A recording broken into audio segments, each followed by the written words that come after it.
Hey everyone, and welcome to the second episode of the Writer's Block. Today's episode, we are going to be talking about goal setting and setting realistic goals. The moderator for this show is Amber. So, Amber, I'm just going to give it over to you and get us started. So I love setting realistic goals. I love setting goals, period. I love creating spreadsheets for my goals.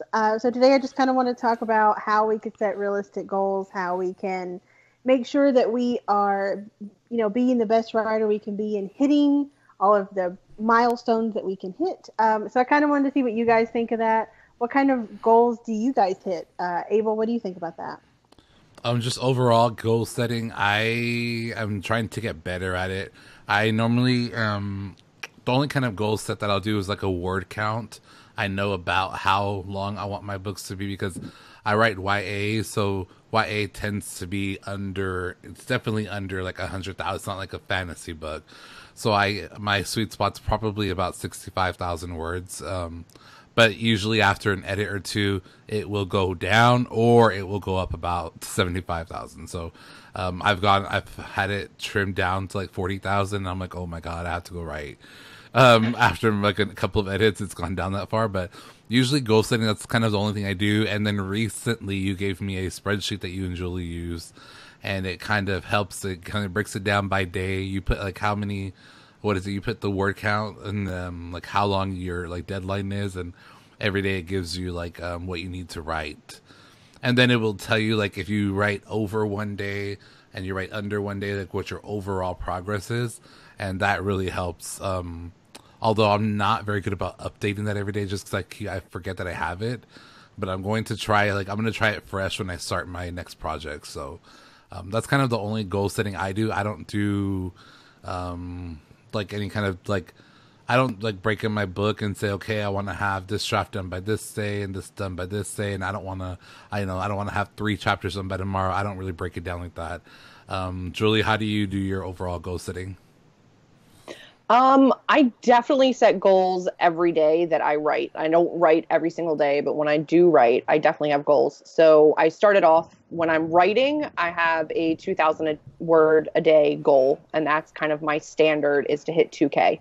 And if I hit 5K, 6K one day, then maybe I, allow myself to slack off the next day or, whatever. But I try to do at least 2K a day when I'm actively writing. And then my goal setting for like the book as a whole, especially because I am writing like a series, I'm looking to do at least like 150,000 words for my first draft, and then see where I go from there. So I have long-term goals, and then I have daily word count goals, and then editing takes on a whole different set of of goals. And then when I'm actively editing something, it's less about how many pages I edit a day. It more turns into like how many hours I'm working on it a day, because sometimes with editing, you're writing, you're deleting, you're, fixing grammar, and it's really hard to measure by pages. So I do that by time instead. But I do try to hold myself accountable to daily goals. So since you both kind of write with word count daily, I have learned that normally 1,500 to 2,000 a day works for me. But then more recently, as I'm writing more, I've realized that maybe it's not always the best to go by word count. So how do you guys feel about setting like alternative goals, like maybe writing in hour blocks or 30-minute blocks, and like rewarding yourself for those goals or anything like that? Like, how do you guys feel about doing things like that? I actually just recently started doing that because I just picked up. I know the last time we recorded, I told you guys that I was like on a break, but I just picked up a manuscript this past week, and so I've been doing it like that. I've been telling myself, you know what, write for 30 minutes, and if you don't want to write after that, cool, just don't do it. But the whole point of me doing that was that I gave myself a deadline, which we talked about last time, getting out of writer's block, and I told myself by Yeah. this day, you have to pick it up no matter what, and that day got here. And so now, because I'm kind of just moving back into things, I'm kind of just telling myself, like, okay, write for 30 minutes, and if you feel like it's crap, put it away, come back to it later, come back tomorrow. And if I keep going, I kind of just do like 30-minute blocks, just because I tend to, when I'm writing in 30 minutes, I'm like a madman for those 30 minutes. I am just at it. and I can get a lot of words in 30 minutes, and especially if they're flowing. So yeah, it's just lately I actually have been doing 30-minute blocks because it's a way to just smooth back into like a daily goal or like a word count goal or whatever it is. It is. I never thought that I would be somebody that worked in terms of time blocks outside of editing. But the other day I was actually doing a Google Hangout with Amber, and we were like co-writing our own work while we were just like hanging out live and bouncing ideas off each other. And I was like, listen, we've been catching up too long. Like, I'm going to set a timer for an hour. I need to write for the next hour, like uninterrupted, and see what I can get to. And in that hour, I think I wrote like 2,500 words, which would be like my goal for an entire night's worth of writing. And I did feel like when I set the hour time limit, I worked more productively and more like focused than if I was like, oh, I've got 4 hours to get this 2,000 words in. Like, no big deal. I can do this. I can do that. I can do whatever. So when I focused down and made it like a solid time chunk, I wrote so much better. I also was just writing a really cool scene, so I was like into it. But I think that there's pros and cons both ways. Like I honestly could see myself setting more time blocks as opposed to word count blocks, because I think the word count will come if you write in like focused time blocks. Yeah, I agree. You know, I used to be like I said, a word count person, and I've created spreadsheets for those word counts. And I've actually kind of had to start rethinking how I do it, because I've noticed that in order to get to that word count so that I could go to bed or that I could do something else, I will completely add words that don't need to be there. And so for my new project that I'm working on, I've decided time blocks. That way, no matter how many words I wrote in that hour, whether it's 500 or 2,500, maybe there'll be more necessary words. And so I won't have he said, she said more than I need, or adding, you know, taking out contractions. Maybe I'll actually have a cleaner first draft, you know. It's hard to decide what works for you without just doing it and trying it out. But as far as realistic goals, how do you guys decide what's realistic for you? Is it with trial and error, or do you just have a set number in mind that, hey, this is realistic for me to do 2,000 words a night, or vice versa, however it works? So realistic goals for me is because of my work schedule. My work is very demanding. I manage a retail store, and it's like the minute we open to the minute I leave there, I am busy. You know, my days can be anywhere from 8 hours to like 14 hours. And so it really depends on the type of day I'm anticipating I'm going to have. And I tend to be, I think it's like, Julie, you write in the evening. That's like your sweet spot.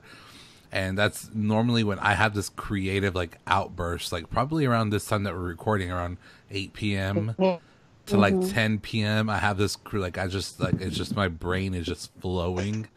But setting a realistic goal, it just depends on the kind of day. Like, I really want to write after we record, but I know that it'd probably be around 10 p.m. and I can't do it tonight because I have to be functionable tomorrow. But I know, again, I'm telling myself, because I'm just getting back into things I'm doing. I think realistic goal setting for me right now is those time blocks. I think that I'm with my next project, I'm thinking of doing a mixture of both, of time blocks. I'm going to tell myself, okay, write for an hour or 2,000 words, whichever comes first, and then see how you feel, or, and see what I accomplish more. But yeah, right now, realistic goal setting for me is depending on my schedule, work schedule, and then podcast schedule. I'm always editing a podcast or recording something. And so it kind of now it's just fitting into when I can get it in. But yeah, 30-minute goals, 30-minute blocks is the realistic thing for me right now. And I think it does become very personal to what your individual schedule is. Do you wake up a half hour early and write for a half hour? Do you take a half hour before bed? If once you get the kids down to sleep or whatever it is, I think you have to kind of craft that time for yourself. For me, my realistic goals depend on a couple different things. The main factor is kind of self-care for me as a writer. And that means, do I have a blazing migraine? Do I just need a night off and a little bit of me time and curl up with a book because I'm super into something I'm reading right now? But for me, I think the hour writing block worked really, really well. Otherwise, I do kind of like letting myself have a full night. I'm an hour ahead of you guys. So I usually go from like 8 o'clock my time until like 11:30, and I'll take that entire time to like write and work on things. And that's fine. That's doable for me personally, because I'm just a night person and that's when I like to do things. Now, last week, my schedule changed and I had to write during the day, and I thought it was going to stink and I was going to get no writing done. I actually had very, very productive writing days in the middle of the day, which was new for me. So I think that what is realistic for me changes on a day-to-day basis. And as long as I'm making time for my craft and for writing, then I'm happy, regardless of the word count, as long as I'm making it a priority to like do what I love. And I think it's great that you were able to get some done in the daytime, because I've tried writing during the day before and was not able to get anything written, because there's sometimes when my inspiration doesn't even hit until midnight sometimes. And then suddenly I'm writing like a mad person, for an hour I'm like, I'm so tired, but this is so good. And then piggybacking kind of off of what Abel had said about the goal setting and kind of combining things. So what I've done is actually tried to rethink my spreadsheets, because I love spreadsheets. Anybody that knows me knows I'm obsessed. And so I was like, now that I want to move into a different alternative form of goal setting, I needed a spreadsheet, because I have to have something tangible with a graph so that I know how I'm doing. So I've actually created some spreadsheets that I'm going to share with all the listeners or watchers. If you're watching on YouTube, there'll be links down in the description. But for the podcast listeners, on our Twitter page, I will leave links there as well, that I'm sharing for free. It doesn't cost anything. But I've created kind of for time a 30-day block to where you can decide if you want an hour or 2 hours or however many minutes. And whenever you do those minutes, it'll tell you on your graph how well you're doing. I have one for 60 days. And then I've also created two for 30 and 60 days that combine both time and word count, so that you can keep track of kind of how you're progressing daily for both at the same time. Oh, cool. And I'm actually really excited about them. I worked on them a couple days ago, and I was ready to share them, but I was like, no, I'll wait, for the podcast so that everybody can benefit off of them.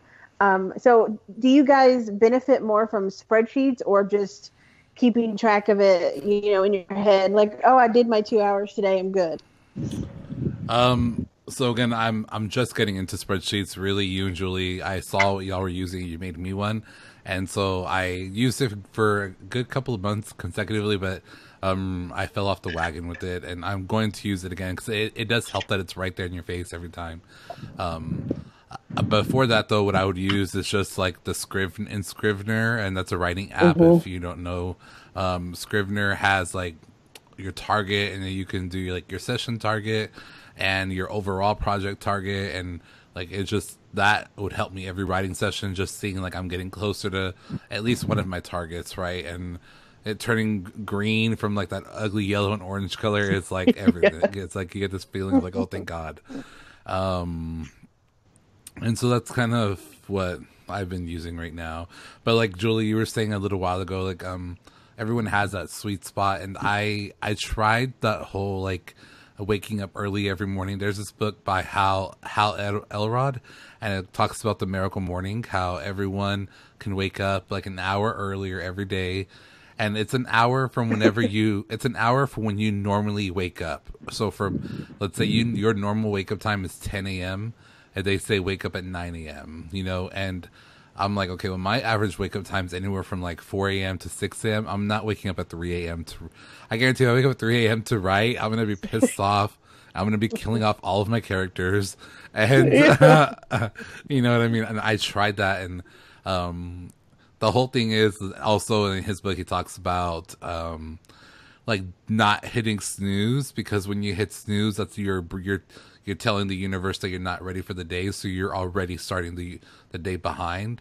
And so I'm the person that has like 7 snooze buttons. I'm like, I don't give a damn. But yeah, so I tried all of that, it just doesn't work for me. And I think everyone has their magic hour, their magic couple of hours. And I think, if I'm not wrong, it says that most creative people are mostly active overnight and in the evening.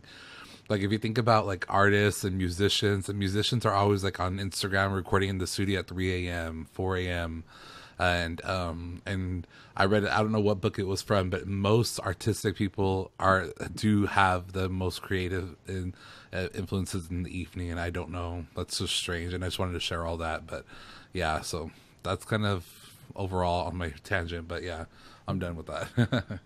No, it makes sense to me. I think that going back to like our first episode with the writer's block and the writer's block myth and how it's kind of like internalized and you kind of create it for yourself, I kind of really needed to prove to myself that I could write during the day, because I was like, I don't want to pigeonhole myself into thinking that if I'm busy between 8 and 10, I can't write that day, because like I can only write during that time, or I'm only creative, or like my ideas only come to me during that time. So I was like, I needed to prove to myself that I could write outside of that time. And I'm glad I did, because now I can think a little bit broader about writing. But at the same time, like, I know my limits, and it's still not waking up at 7 a.m. to write. Like, that's not going to happen. But in terms of spreadsheets, Amber definitely got me onto spreadsheets. And for the longest time, at first, we were just holding each other accountable for writing. Or like I said, last time I used social media to hold myself accountable. Like, if you see me on Twitter, if you see me on Instagram, scream at me. I'm supposed to be writing. That helped me. But when I started using the spreadsheets and I started seeing, again, you mentioned in Scrivener, like the orange to yellow to green, and just how good it felt to be green. Like in that spreadsheet, if you go under your goals for that day, you're like red. And I'm like, I don't want to be red. I want to be green. And I'm so personally competitive with myself that the spreadsheet really, really does help motivate me. And when I wrote the first book, I put in every single day. So if I skipped a day of writing, I left it at 0 words that day, and I let it be read, and I let that graph kind of like of progress go down. And then I was like, oh, what have I done? And I would have to like work to get it back up again. Just because I wanted to win. I wanted to win at writing. Mm-hmm. And that was really, really motivating for me. Now with book 2, I'm only entering my word count when I have a day that I can write. And so my graph looks amazing. Like, I look like I'm just kicking ass, but I'm not. I'm not putting in the days that I don't write. But at the same time, I don't have that many days I'm not writing. So for me, having that accountability and seeing the progress really does help. But I never used one before Amber had sent me like a blank copy and had it all formatted so that the day's results all tabulated for myself. Because like I'm not spreadsheet savvy. But I really, really do find it motivating. So if you guys aren't using that and you think that you want to try, like, it costs you nothing, download it. Like, I highly recommend downloading it and just trying it, because it really did change the way that I held myself accountable. And it was like, it became like my own little version of like an app or a game. I'm like, I got to get green. I got to get green. Well, we also had the dates on that one because we had a deadline for each other, because I was coming up to Pennsylvania, and we were going to do the peer edit, so we needed to get as much written before then. Mm-hmm. That's the only reason I put the dates on that one. Normally, I don't put dates. I hate when it doesn't go up every day. My OCD goes crazy. But the thing is too is the way that I set up the spreadsheets as well is that I connect all of them together. So, like, say if you do like to have word counts, and I have it set for 1,000 words. You just change the top one or any one, and the ones underneath it will change with it, so that it'll, you don't have to go and just change every single one to 1750 or whatever your number is. And so if anybody wanted a special one, I wouldn't even probably mind if they hit me up on Twitter to help them out or figure it out or anything like that. But something that you had said earlier, Abel, was about waking up an hour early to write. All I have to say is that person has never seen me before I've had my coffee in the morning, because there's no way my brain would ever work enough to coherently write a sentence, much less a chapter or whatever it is.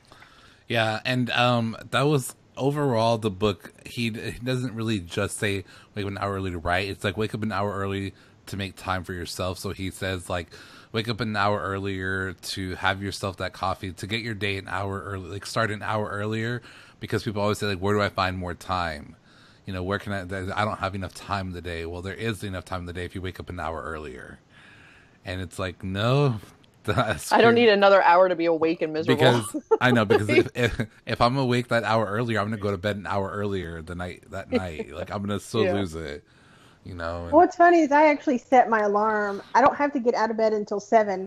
I set my alarm at 6 just so I can hit the snooze button a couple times before I have to get up. It makes me feel better, like I got a little bit of extra. So, you know, I don't know. Everybody's his own, right? But what else do you guys have, you know, about setting attainable goals or setting realistic goals? Like, I don't have anything else. I think so. Do you guys set goals for yourself to be done first draft, and then do you set like another goal to like be done edits? Like, do you have like a like I think a deadline? Like we talked a lot about like daily attainable goals, but do you also set long-term goals that you break down? Like, do you base your daily goals off of a long-term goal of when you want to be done? I haven't done that, but like I said, with my next project, I plan to give myself a deadline. I'm giving myself a deadline with this book that I have open right now because it's been open for like a year and a half. And so I'm giving myself a deadline, not counting the next couple of weeks. I'm going to be out of town, but I am going to give myself a hard deadline, and I'm going to say, okay, first draft has to be turned in by this day. And that even counts, like when I say first draft, that means like after I've even done I want my first round of edits to be done, so this way it'll be ready for my editor to see it. But yeah, I normally don't set overall like hardline goals at that, but I'll tell you, with the second and third book that I published, I set deadlines. I set like, okay, your deadlines for this is this day, and I pre-bought out time from my editor. And so it was like I already paid for her. She's already has been in her calendar for those days. Like, I have to turn these into her by that day because, like, she's waiting for it. I've already paid her, and if I'm not done, you know, I'm gonna be just out of money. And you know, so a good edit isn't cheap, and No. you know, it takes that person a long time to do what they do, and so. That's kind of what I did to myself for those two books, and I think I told you both of those books were done within 6 months, both of them. So from first draft to second and beta reader. So I'm gonna do that with my next project as well.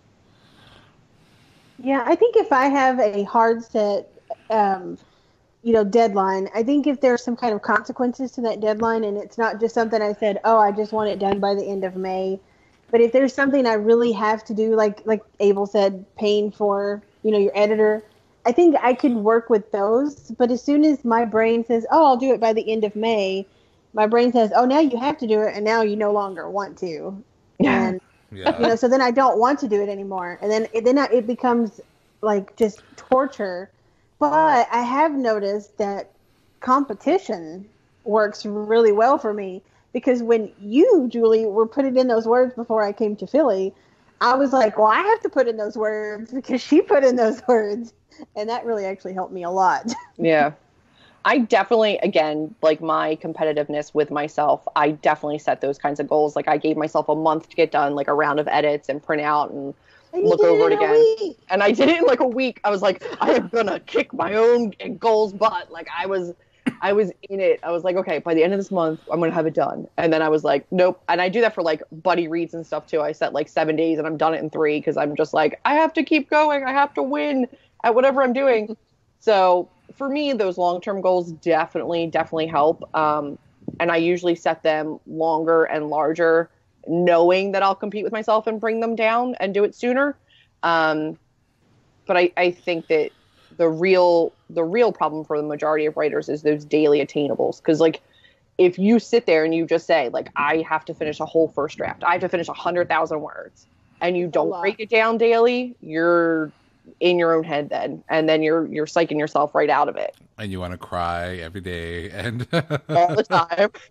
And the self-doubt creeps in. You're like, I'll never do it. That's why Scrivener is so good, because Scrivener gives you like the overall target, and then it gives you like a short, like a quick win, And like I think you need those quick wins. You're like, yes, I already met my target. Now I'm gonna go over it. Like, now I'm gonna go over it because I'm already there, and I'm not gonna stop now because, like you just kind of get that quick win. It's like that adrenaline shot. Like you get it really quick, and Yeah. and then before you know it, your overall progress is turning green, and you're like, oh my god, I'm gonna have a book done. Yeah. Yeah. You're Yeah, like, oh when my that god. whole one turned green, it was like I wanted to take a shot of like vodka. And when I was like, "Oh my god, my book is green." I freaked out. Mhm. But I think that like long-term goals are great, but making sure that they're broken down into daily attainable goals is where like the real true success comes from, because you can go to bed each night being like, I did it. Yeah, I'm I and you doing say it. agree. I'm going to set those like attainable goals for my next project. 'Cause my next project I want it to be like new adult, and for that I can't get away with 60,000 words in new adult. You need at least probably about 100. Mm-hmm. Especially when you edit through, you'll probably end up at 88, 88 to 90 something. And so Yeah. that's okay for new adult, but for young adult, I'm so used to banging out these quick little short books, and you can get away with that because that's the normal in young adult, unless it's J.K. Rowling, her books, 100,000 words, but it's because the publisher trusts her. But any other publisher isn't going to want a young adult book to be over like 80,000 words anyway. So I've been Yeah. spoiled in that way, but I'm very anxious, and I'm to set those small attainable goals once I start my new adult project, because it's going to be very interesting, and I'm glad that we have this podcast now because I'm going to be talking to you two a lot about that project. I Oh, can't yeah, wait. I'm so That's scared. great. No, it'll be great. I think a great way to wrap this one up, Amber, would be to read that quote by Victoria Schwab. Oh, I actually have the bookmark here in front of me that I created that you Because can I buy think at my Etsy store.